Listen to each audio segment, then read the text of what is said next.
Welcome to another movie plot and enjoy the memories. It opens with a human warrior of the Alliance taking up his shield and braving an 8-foot-tall charging orc. The film set decades earlier as an explanation to how the Great War begun, told by the orc chieftain Durotan of the Frostwolf clan as he's shown enjoying life with his pregnant wife Draka. They soon join Durotan's best friend and warchief Orgrim at a gathering of the strongest orc clans on their homeworld of Draenor. With it now a wasteland devoid of life, they wait to be led by the powerful Warlock Gul'dan to the flourishing lands of Azeroth. He uses a dark form of magic called the Fel that requires death to perform, so he's brought all of their Draenei prisoners to be sacrificed in the pursuit of opening a portal. One begs the half-orc half-human Garona to free them, but she's also the Warlock's prisoner. After burning her mother alive for giving birth to a cursed orc, Gul'dan decided to keep Garona on a chain as an oddity with her mom's tooth as her only possession. He intends to guide a war party into Azeroth and build another great gate on the other side, then sacrifice humans until he's strong enough to bring the entire horde through. The Warlock drains the Draenei of their life force, giving himself enough power to open the gate, and with only a small window of opportunity the strongest warriors from the horde charge into Azeroth. During the crossing, Draka experiences pains and gives away her pregnancy on the other side, getting Durotan scolded by Gul'dan's puppet Blackhand for wasting a place on her. He doesn't seem to care though, and at the sight of Draka's stillborn baby, drains the life of an onlooking deer to resurrect Durotan's son and present him as a first generation to the horde.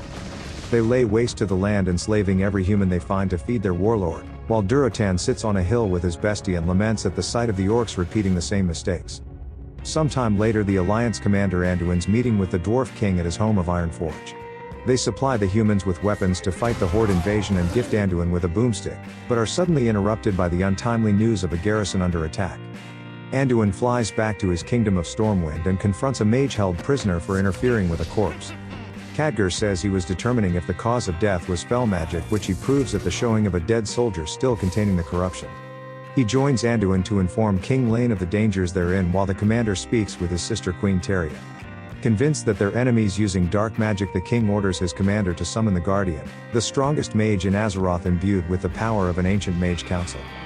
Anduin and the rookie set out with a fast travel to the mage's tower in Karazhan, where Medivh's sculpting a giant clay golem out of boredom in his solitude. Anduin explains the situation to the Guardian while Khadgar waits downstairs in his library. A shadowy figure leads him to a bookcase when his mark of the Kirin Tor glows, a symbol of the neutral faction of mages which he was given to by his parents at a young age.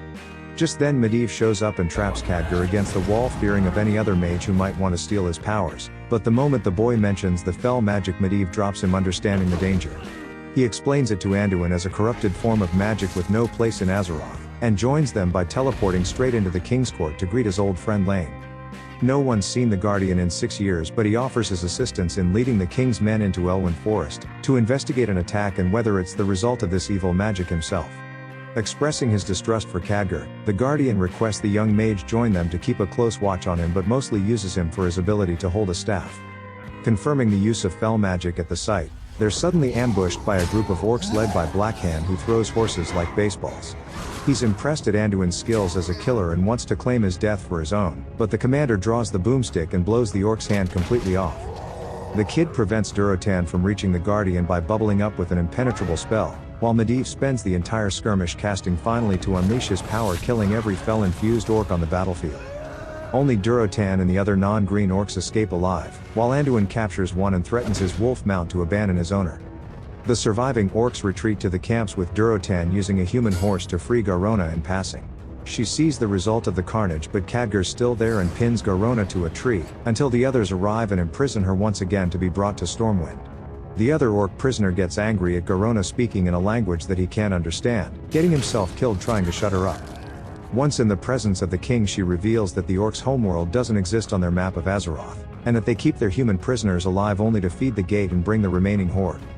They imprison Garona beneath the castle, where she's asked by Medivh if she knows who showed Gul'dan the gate to Azeroth, but she only saw his appearance as a demon and never heard a name.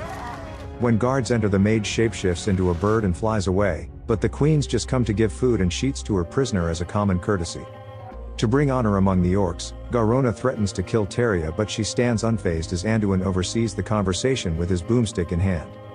At the orc camp, Blackhand's sentenced to death by Gul'dan for his failure to kill the humans, but Durotan intervenes in defiance against the Warlock, who offers a challenge for leadership. Durotan wisely backs down knowing that he's too powerful to take and blames the death magic for their loss, while Gul'dan insists that the price has already been paid with slaves and that he's the only one who can control it. The next day, Durotan expresses to Orgrim his belief that the fell magic's what brought the decay of Draenor and is slowly doing the same thing to Azeroth. After witnessing the young mage's power on the battlefield, Durotan suggests they go to the humans to ask for help with defeating Gul'dan. Using Garona as a guide to locate the Orc camps, a small group leaves Stormwind and witnesses the Great Gate being constructed while humans are gathered around like Kindle for its activation. The moment they're alone, Durotan takes Khadgar hostage, but only to make a deal with the humans. He asks for Garona to have the Alliance meet him in secret to discuss their survival and the betrayal of Gul'dan. The scouting party return with this news to the king, who's debating among foreign rulers what needs to be done about the Orc invasion. Before he's able to speak with him, the commander's pulled away by the word that his son Callan's among the wounded returning. Under the king's orders, the army marches to Blackrock Mountain and the meeting with the Frostwolves, but not before the queen gives Garona the tiniest knife to defend herself with. Khadgar returns to his room to find the Guardian displeased with his attempts to solve the riddle of the Orcs' arrival. He burns all of the young mage's efforts and tells him to leave the fell alone, but misses a single page which Khadgar takes to Anduin as evidence that the Orcs didn't just open the portal, but were invited by someone powerful from Azeroth. The Frostwolves meet with the Alliance to negotiate a truce with Garona as their translator between Durotan and King Lane. If the humans draw Gul'dan's supporters away from him, the Frostwolf clan agree to kill the Warlock and end the corruption. They seem to agree on the terms, but the traitor Orgrim's betrayed them to Gul'dan and has Blackhand's Orcs lying in wait to ambush them. During the battle, Garona saves the king's life with the dagger given to her by his wife, and Callan makes his father proud on the battlefield by bringing down Blackhand's wolf. Eventually the Guardian finishes powering up on the ridge above them, and releases a lightning barrier between the humans and Orcs so that the Alliance may retreat from the ambush. Callan's caught outside with a handful of soldiers unable to be reached by Anduin, who shouts at Medivh and uses a fallen Orc shield to try make it through, but to no avail. He's forced to watch as his son charges at the warchief, cutting down multiple Orcs in his path, but is caught by Blackhand, who with his new metal hand, impales Callan and tosses his body at Anduin's feet. Afterwards, Durotan fights his way back to his camp to make sure his family's still alive, but is made to submit by the warchief for his role in the failed coup and kept in a cage. Orgrim returns home to find the Green Orcs finishing off the remaining Frostwolf clan, and realizing his mistake, he decides to help Draka escape with her child. He then frees Durotan, who's angry at him but calms down when hearing that he helped his wife and child, then leaves saying that he's going to show the other clans just how evil the Warlocks become. Unknown to them, Draka's pursued and forced to send her baby down a river in a basket.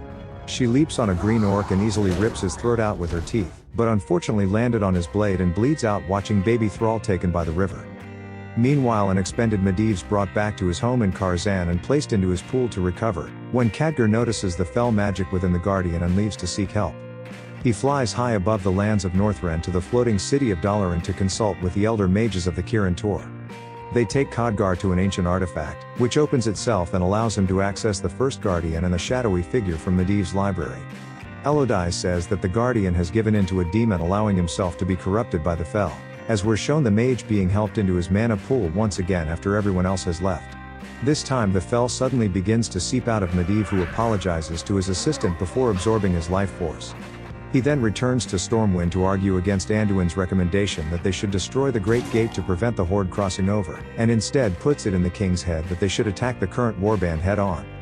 After a burst of emotion for the Guardian's betrayal, Medivh convinces the king to take Anduin to the dungeons under the ploy that he just needs to calm down after the loss of his son. The Alliance head out into battle while their best fighters left in the dungeons to rot, but Khadgar returns and polymorphs the guard into a sheep to set him free. The two teleport to Karzhan to figure out a way to fight Medivh, but he's already let the demon take hold of him and attacks them both. Meanwhile, Durotan challenges Gul'dan to a muckra, which they fight to the death in front of the rest of the Horde. The Warlocks easily winning, albeit a broken spike, but the fight takes longer than he expected as Durotan wastes enough time for the Alliance to arrive. The Fellweavers are both required to open the portal together, so Gul'dan orders Blackhand to kill his opponent so that he can join the Guardian, but even he wouldn't dare to dishonor the Orcs' sacred tradition of Muckra and refuses to follow.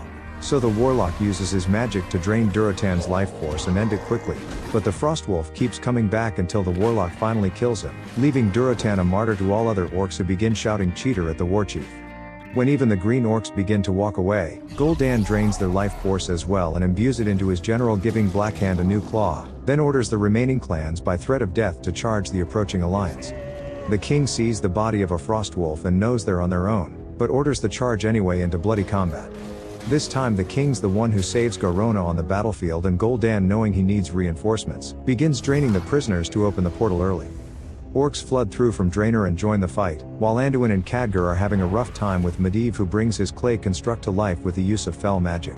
After knocking the young mage unconscious and golem-mounted commander through the side of the tower, Medivh returns to conjuring the portal, but Anduin continues to hang on to a now decapitated golem. The old friend then tries a different approach of getting through to the Guardian by playing at his heartstrings, but it fails to work and the demon consumes him completely, turning Medivh into an avatar of the Titan Sargeras. With some quick thinking, Khadgar teleports himself and what remains of the golem above Medivh to instantly crush it. The boy's now in the mana pool and absorbing all the fell magic, but is able to use what strength he has to shield Anduin before expelling the demon from Medivh.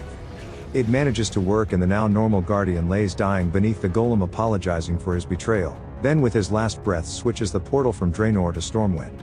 The Alliance turn their attention to freeing the prisoners and sending them back home, but when the Guardian dies, so does the portal. With the few remaining humans surrounded and realizing they're not going to win, the king has Garona kill him before Blackhand does, so that she gains honor with the Horde and can use it to make peace with the Alliance in the future. The chieftains disappointed not to get the kill, but the other greenskins applaud Garona and carry the Slayer of Kings to Gul'dan, where he names her Orc and welcomes her into the Horde. From the skies, Anduin crashes into the crowd on his griffin but sees the king dead with Garona's dagger still in his neck.